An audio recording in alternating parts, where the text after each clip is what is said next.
মা নেই, চরম দারিদ্রতাকে হারিয়ে এতিম ছেলে মোহাম্মদ সেলিম এবার মাধ্যমিকে রাজ্যে ৪র্থ স্থান অধিকার করেছে। দারিদ্রতা ও পারিবারিক অসহায়তা যে সাফল্যের পথে অন্তরায় নয় তা চোখে আঙুল দিয়ে প্রমাণ করে দেখিয়ে দিল কেতুগ্রাম নিরল হাই স্কুলের ছাত্র মোহাম্মদ সেলিম।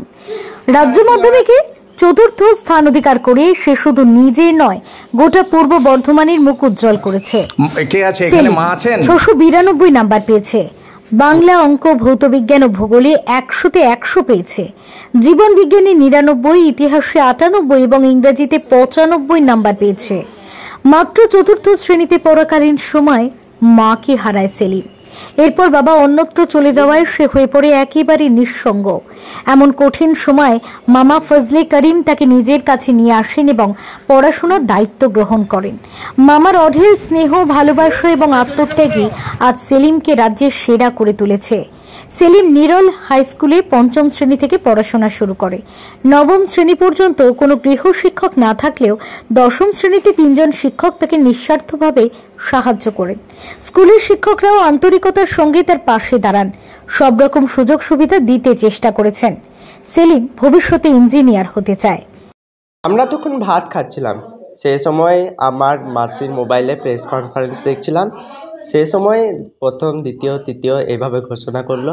তারপর ৪র্থ জনের নাম ঘোষণা করার সময় তখন পূর্ব বর্ধমান জেলা নিরল হাই স্কুলের ছাত্র হিসেবে আমার নাম মোহাম্মদ সেলিম ঘোষণা করে। তখনই জানতে পারি তুমি আর মানুষ হতে পারলে সে সত্যি মানুষ হতে চায়। মানুষের আশা করেছিলে যে মাধ্যমিকে এরকম ১ থেকে ১০-এর মধ্যে স্থান? আসলে মাধ্যমিকে খুব কেটেছি, স্যাররা সবাই খুবই আশাবাদী ছিলেন, আমিও সামান্য আশা রেখেছিলাম।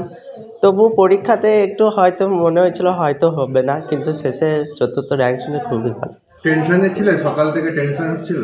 না, রেজাল্টের দিনে টেনশন অতটা হয়নি, সে যা হবে হোক করে।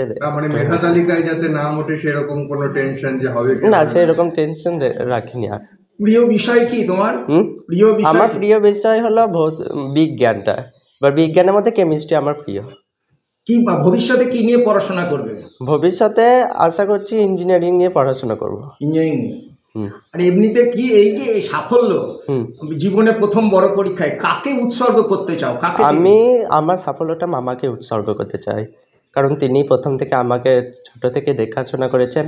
আবার মাধ্যমিকে তিনি বরাবরই আমাকে গাইড করে গেছেন, তার গাইডেন্স ছাড়া এটা কখনোই সম্ভব হতো না। এই যে সারাদিনে মোটামুটি ওই ৮ থেকে ১০ ঘন্টা। আর বাকি সময় কি করতে? বাকি সময় এমনি বাগানে ঘুরে বেড়াতাম বা টিউশন যাওয়ার স্কুলে সেটা সময় খেয়ে নিত। আপনি অন্য পড়াশোনা ছাড়া কি বিষয়ে তোমার বেশি আগ্রহ? পড়াশোনা ছাড়া অন্য বিষয়ে বিশেষ কিছু করতামই না, এমনি গল্প বই মাঝে ২-১টা পড়তাম। প্রিয় লেখক কে? প্রিয় লেখক হিসেবে আমি বিভূতিভূষণ বন্দ্যোপাধ্যায়কে মনে করি। খেলা দেখতে, আইপিএল? না, ওইসব দেখতাম না, ওইসব ইন্টারেস্ট নেই। স্কুলে মাস্টারদের কাছে কতটা সাহায্য পেয়েছো? খুবই মাস্টাররা খুবই সাহায্য করেছেন, তাদের সাহায্য ছাড়া এটা সম্ভব হতো না। আমি রেগুলার স্টুডেন্ট ছিলাম।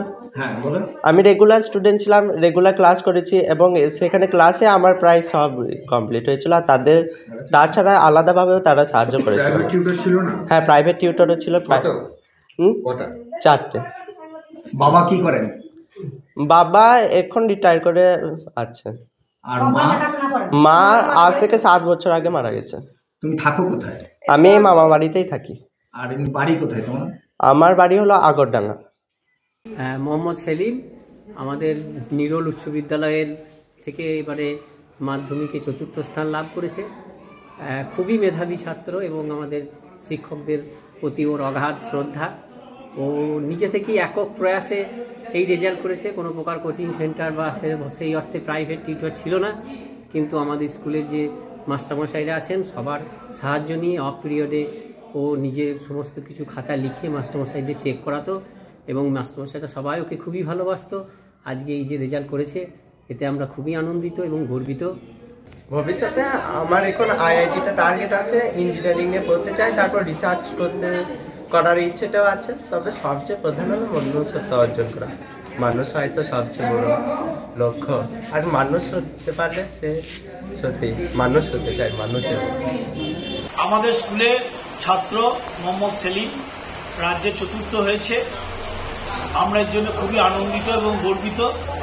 সে সেলিম এখানে 5 থেকেই পড়ছে, আমরা ছোট থেকেই দেখছি।